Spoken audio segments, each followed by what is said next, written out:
সুপ্রভাত বন্ধুরা, তোমরা সব কেমন আছো? আশা করছি তোমরা সবাই খুব ভালো আছো। সকাল সকাল বেশ মেঘলাই ছিল। তারপরে প্রায় 7টার সময় হঠাৎ দেখি হোটেলের রুমেতে সূর্যের আভা আসছে। তখনই আমি বাইরে জানলা দিয়ে দেখি সত্যিকারের সূর্যের রিফ্লেকশন ওই হাই রাইজ বিল্ডিংটার উপরে তো পড়ছিল। তাই একটুখানি ক্যাপচার করে নিলাম। তারপরে 10 থেকে 15 মিনিটের পরেই আবার মেঘলা হতে শুরু করে দিয়েছে। এইখানে এইটাই হয়, কোনো সময় সূর্য উদয় হয় আর বেশিরভাগ সময় মেঘলাই থাকে। কানাডার টোটাল পপুলেশন হচ্ছে 41 মিলিয়ন, আর এই গ্রেটার টরন্টো এরিয়া 3.3 মিলিয়ন এখানে লোকজন বসবাস করে। আর সেই টরন্টো ডাউন টাউন, সত্যিকারের চারপাশে হাই রাইজ বিল্ডিংস দেখলে মনে হচ্ছে যে কানাডাতে একদম ল্যান্ড নেই। কিন্তু যেটা হয়, ডাউন টাউনেতে তো ভীষণ এক্সপেন্সিভ, পুরো সব সিটিরই সব দেশেরই ডাউন টাউনগুলো এক্সপেন্সিভ। এটারও কিছু মানে এই টরন্টো ডাউন টাউনও ভীষণ এক্সপেন্সিভ। এখানেতে মানে দেখো বড় বড় বিল্ডিংসেতে সব কোম্পানিজদের হেডকোয়ার্টার আছে। তারপরে এখানেতে 5টা যে কেনেডিয়ান 5টা যে ব্যাংক, তাদেরও মেন হেডকোয়ার্টারও এখানেই। আর আর আর হচ্ছে যে stock exchange, Canadian stock exchange, ওটাও এই একদম কাছাকাছি এই টরন্টো ডাউন টাউনেতেই আছে। আরও অনেক কিছু সমস্ত বিজনেসের হেডকোয়ার্টার্স সমস্ত এইখানেতেই আছে। আগে আরও অনেকে ছিল, কিন্তু এখন এই ভীষণ এক্সপেন্সিভ হয়ে গেছে রেন্টের জন্য, আর জায়গা জায়গা কম হয়ে গেছিলো। যেরকম অ্যামাজন শুনেছি কিছুদিন আগে এখান থেকে এই টরন্টো ডাউনটাউন থেকে ওরা চলে গিয়ে সাবারবেতে বড় বড় বিল্ডিং ওরা নিজেরাই বানিয়েছে, যেটা এই টরন্টো ডাউনটাউনেতে বিল্ড করা মুশকিল। তারপরে এখন আমরা চলে এসেছি আরমানি আর আমি লাঞ্চেতে খাবার কেনার জন্য। আরমানি আগে থেকেই জানে ও সুশি কিনবে বললে আসছে। আর সুশি আমার একদম ভালো লাগে না, দেখতেই ভালো লাগে, বেশ সুন্দর করে সাজিয়ে ট্রেতে রাখা থাকে। আর খেতে আমি একদম পারি না, একদম কাঁচা কাঁচা মাছ। আমাদের ইন্ডিয়ানরা যেরকম, আমরা কাঁচা মাছ তো খেতেই পারি না যতক্ষণ না তেলে ভেজে দেওয়া হয়। কি সত্যিকারে এখনকার ছেলে মেয়েদের খাবার টেস্ট একদম আলাদা। ওই $28 ট্রেটা কিনেছে, আর সাথে আরেকটা দুটো ট্রে কিনেছিল। প্রথমে আমাকে বলছিল যে ওই $28 দুটো ট্রে ও কিনবে, কিন্তু দেখো এতগুলো ও খেতে পারবে না।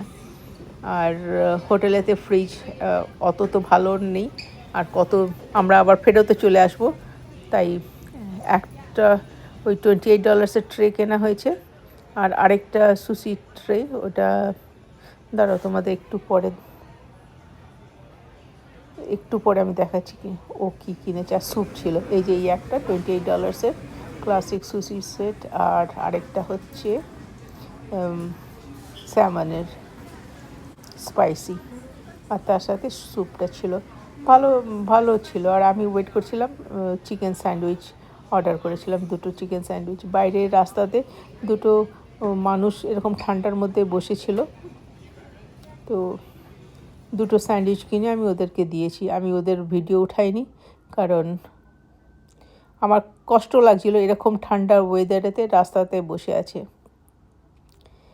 কিন্তু এখানকার যারা রাস্তাতে, যে মানুষরা রাস্তাতে বসে থাকে, তাদের মানে মাথার অসুবিধে আছে, তাই জন্য ওরা ওইভাবে রাস্তাতেই থাকে। কিন্তু এখানে যখন প্রচণ্ড ঠান্ডা থাকে, বরফ পড়ে, তখন ফোর্সফুলি পুলিশ অফিসাররা ওরা এখান থেকে এদেরকে রেস্কিউ করে মানে কোনো স্পেশাল জায়গাতে বা চার্চের বেসমেন্টেতে ওদের ওখানে রাখা হয়, শেল্টার হাউসেতে নিয়ে যাওয়া হয়। কিন্তু এখন ওরকম ঠান্ডা ওয়েদার নেই, তাই জন্য এখনও পর্যন্ত দেখছি যে রাস্তাতে আবার বসতে শুরু করে দিয়েছে। আমরা একটুখানি ড্রাইভ করে এপাশ ওপাশও ঘুরেছি।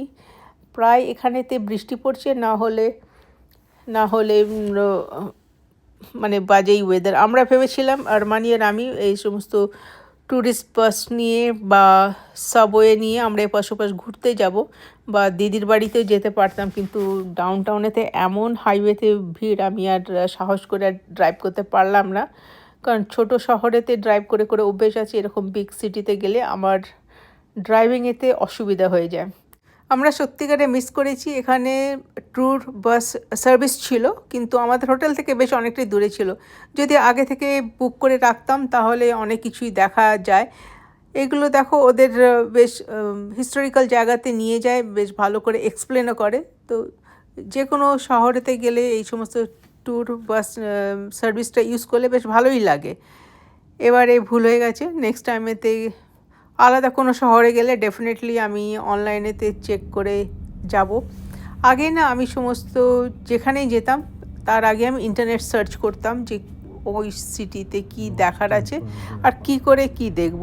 কিন্তু কি হয়ে গেছিলো মধ্যিখানে, যখনই আমি আগে পুরো ইন্টারনেট চেক করতাম তো এমনভাবে আমি ইন্টারনেটে দেখতাম, তারপরে ওখানে গিয়ে আর আমার ভালো লাগতো না, আমার কাছে কিছুই যেন নতুন লাগতো না। আজকালকার যেটা হয় ইউটিউবেতে তুমি সমস্ত সিটি ট্যুর বা সব কিছুই তুমি দেখে নেবে, আর ওখানে গেলে আর তুমি মানে আমি আর এনজয় করতাম না। তাই জন্য আমি ওই ইন্টারনেট সার্চ করাটা আমি ছেড়ে দিয়েছি। কিন্তু আবার যখন চলে আসছি ঘরে তখন দেখছি ও আচ্ছা এইটা তো বেশ ভালো ছিল, এটা দেখলে ভালো হতো। কারণ দেখো একবার এই সমস্ত শহরগুলোতে গেলে আবার ঠিক ওই জায়গাতে যাওয়া হয় না। আমার দিদি ব্র্যাম্পটনেতে থাকে, ওটা হচ্ছে সাবার্ব, মানে টরন্টোর সাবার্ব। তো ওখান থেকে এখানে আসতে বেশ অসুবিধেই আছে, মানে সাবওয়ে নিয়ে এসো তারপরে বাস নাও এই করো। কিন্তু এখানে যখন হোটেলেতে তুমি এই জায়গাতে বসে আছো সেখান থেকে ইজি হতো। এনিওয়ে আমরা এখন হোটেলেতে চলে এলাম ঘুরে, আর এখানকার লবিগুলো বেশ সুন্দর। তো আজকে এতটাই। আর রাত্রিবেলা আমরা রুম সার্ভিসই অর্ডার করেছিলাম, তার মধ্যে ছিল চিকেন উইংস আর roasted chicken. Thank you so much এতক্ষণ আমার সাথে থাকার জন্য, অনেক অনেক ভালোবাসা রইল। আবার দেখা হচ্ছে আরেকটা ব্লগেতে। Bye bye.